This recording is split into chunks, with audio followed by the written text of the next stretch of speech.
La Corte Suprema dictó varias decisiones importantes en defensa de la Constitución. Estos fallos son sin duda una poderosa ayuda para el actual retorno de los conservadores.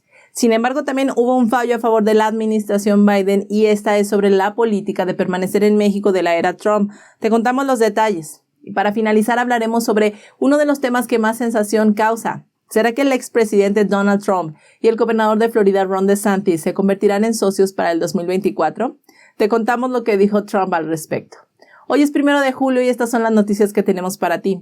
Si eres de los que buscan la verdad, has llegado al lugar correcto. Esto es Factor Sorpresa. Comenzamos. Después del fallo histórico de la semana pasada que amplió los derechos de portación de armas de las personas, ayer la Corte Suprema anuló nuevamente múltiples decisiones de tribunales inferiores que habían aprobado las restricciones a la autoridad a favor de las armas. Estos incluyen la prohibición de los rifles de asalto en Maryland y las prohibiciones de los cargadores de alta capacidad en Nueva Jersey y California. En una presentación legal, Maryland dijo lo siguiente: un hombre armado usó un rifle de asalto en el tiroteo masivo de 2002 en la escuela primaria Sandy Hook en Newtown, Connecticut, en el que murieron 20 niños y 6 adultos. Desde entonces, Maryland ha promulgado la prohibición. Otros 5 estados también han prohibido tales armas. Y es que en los últimos años los rifles de asalto han sido un arma recurrente en los tiroteos masivos en los Estados Unidos. Estos incluyen el tiroteo del 24 de mayo que mató a 19 niños y 2 maestros en una escuela primaria en Uvalde, Texas, y el ataque del 14 de mayo que mató a 10 personas en una tienda de comestibles en Buffalo, Nueva York. Entonces, en el 2020, los demandantes de Maryland presentaron una demanda para su prohibición. En un fallo del 2017 del Tribunal de Apelaciones de los Estados Unidos para el Cuarto Circuito con sede en Richmond, Virginia, confirmó la prohibición en Maryland, pero la Corte Suprema se negó a escuchar una apelación de este fallo en ese momento. Los jueces de la Corte Suprema, entre otros, devolvieron otros fallos a tribunales inferiores para su reconsideración, tales como mantener las prohibiciones de Nueva Jersey y California sobre cargadores con más de 10 rondas en municiones. Además, la Corte Suprema revocó otro fallo de primera instancia. El fallo de los tribunales inferiores había confirmado previamente las restricciones de Hawái sobre el porte abierto de armas de fuego en público de conformidad con la segunda enmienda. La acción del jueves por parte de los jueces significa que los tribunales inferiores que previamente han permitido restricciones al derecho de portar armas tendrán que reconsiderar sus decisiones. Y bueno, también el jueves la Corte Suprema emitió su última decisión en el caso West Virginia versus EPA, que fue un fallo de 6-3. Este limita la autoridad de la Agencia de Protección Ambiental, la EPA, para establecer estándares de emisión de gases de efecto invernadero para el cambio climático para plantas de energía. Esa autoridad está conferida al Congreso. El presidente del Tribunal Supremo, John Roberts, escribió la opinión de la mayoría, y esta decía lo siguiente: hay pocas razones para pensar que el Congreso asignó tales decisiones a la agencia, aunque la agencia argumentó: el Congreso le ha dado implícitamente este mandato y la EPA solo equilibra muchas consideraciones importantes de política nacional que involucran decisiones sobre cómo los estadounidenses obtienen su energía. Y el presidente del Tribunal Supremo enfatizó: pero no sería razonable que el Congreso otorgara autoridad a la EPA y dejara que adoptara dicho esquema regulatorio por su cuenta. Esta decisión es un revés importante para la administración Biden y su forma de abordar el cambio climático, en particular el objetivo de reducir a 0 las emisiones de carbono de las centrales eléctricas para el 2035 y reducir las emisiones de los Estados Unidos a la mitad para fines del 2029. Una portavoz de la Casa Blanca dijo que los abogados de la Casa Blanca estudiarán el fallo de la Corte Suprema que limita la autoridad del gobierno federal para frenar las emisiones de carbono y que la administración encontrará una manera de responder bajo la ley federal. La administración Biden originalmente planeó anunciar reglas para regular las plantas de energía este verano, pero ahora los planes para esto tienen que ser retrasados por el fallo de la Corte Suprema. El caso se considera uno de los más importantes con implicaciones a largo plazo para los Estados Unidos, superando a Roe versus Wade. La decisión de la Corte Suprema del jueves devuelve al Congreso el enorme poder que afecta a la vida de los estadounidenses. La acción creciente de la Corte Suprema sugiere que los jueces están modificando las reglas que se han desviado gradualmente de la Constitución de los Estados Unidos a lo largo de las décadas, tales como el levantamiento de una suspensión de deportación emitida por los Centros para el Control y la Prevención de Enfermedades del año pasado. La Corte escribió lo siguiente: esperamos que el Congreso hable claramente cuando autorice a una agencia a ejercer poderes de gran importancia económica y política.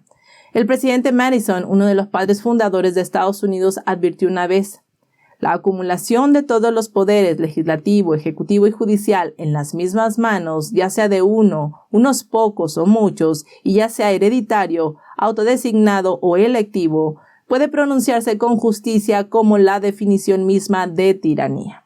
Y bueno, damos gracias a la decisión de la Corte Suprema, ya que de lo contrario las preocupaciones de Madison sobre la tiranía se habrían hecho realidad. Una de las dos decisiones de la Corte Suprema anunciadas el día de ayer fue a favor de la administración Biden.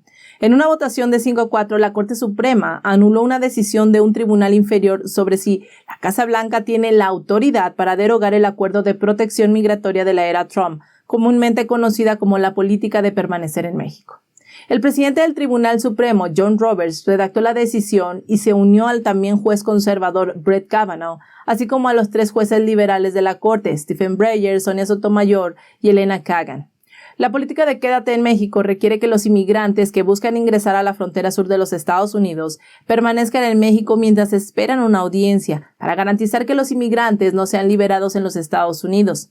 La administración Biden ha intentado derogar la política, pero fue bloqueada previamente por un tribunal inferior. Ha habido más de 1 millón de migrantes en la frontera entre Estados Unidos y México desde octubre pasado. Sin embargo, el Departamento de Seguridad Nacional insiste en que la política de quedarse en México es costosa en términos de recursos humanos y no es un uso eficiente de los recursos. La coalición del Estado Rojo liderado por Texas está desafiando la terminación de la política de quedarse en México de la Casa Blanca como una violación de la ley de inmigración, y la administración violó la ley de procedimiento administrativo en cómo desmanteló el programa de acuerdo de protección al migrante. El tribunal sostuvo que la decisión de Biden de cancelar el programa no violó la ley de detención de inmigrantes de 1996 y señaló que el memorando del gobierno que deroga el programa debe ser revisado por un tribunal inferior. Pero 4 jueces sostuvieron opiniones disidentes. En su disidencia, el juez Alito escribió que, aunque el Congreso permitió que el gobierno no enviara a los extranjeros ilegales de regreso a México y en cambio los dejó esperando un litigio en los Estados Unidos, el Departamento de Seguridad Nacional de Biden violó la ley al liberar en los Estados Unidos un número incalculable de extranjeros que es muy probable que sean deportados si se presentan a sus audiencias de deportación. Él escribió lo siguiente: esta práctica viola los términos claros de la ley, pero la Corte mira para otro lado. Christopher A. Heck, director de litigios del Immigration Reform Law Institute, expresó su decepción por el nuevo fallo, pero también afirmó que todavía hay esperanzas. Él dijo lo siguiente: creemos que estuvo mal en el fondo y en la jurisdicción. Sin embargo, hay 2 resquicios de esperanza. Sobre el fondo, el tribunal dejó en claro que los tribunales inferiores en este caso aún tienen que decidir y deberían decidir si las políticas extremas de libertad condicional de Biden son legales. Creemos que claramente no lo son. Además, en materia de jurisdicción, la Corte aún dejó abierto un camino para que los estados y otras partes obtengan alivio de las desastrosas políticas de inmigración de Biden, aunque ese camino es más estrecho que antes.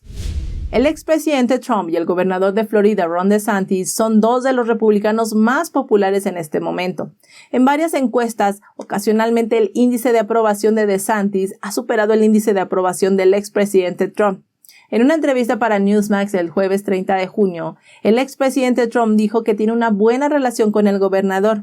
Trump dijo lo siguiente: bueno, me llevo bien con él. Soy responsable en gran medida de su éxito, porque lo respaldé y subió como un cohete. El expresidente Trump se refería al respaldo que le dio a DeSantis en el 2018.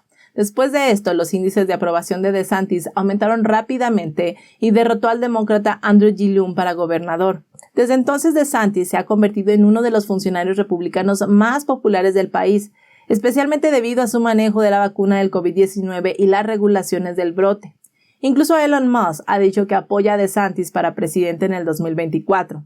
Pero el gobernador de Florida a menudo ha minimizado las sugerencias de que se postulará para presidente en el 2024, diciendo que está más enfocado en gobernar el estado.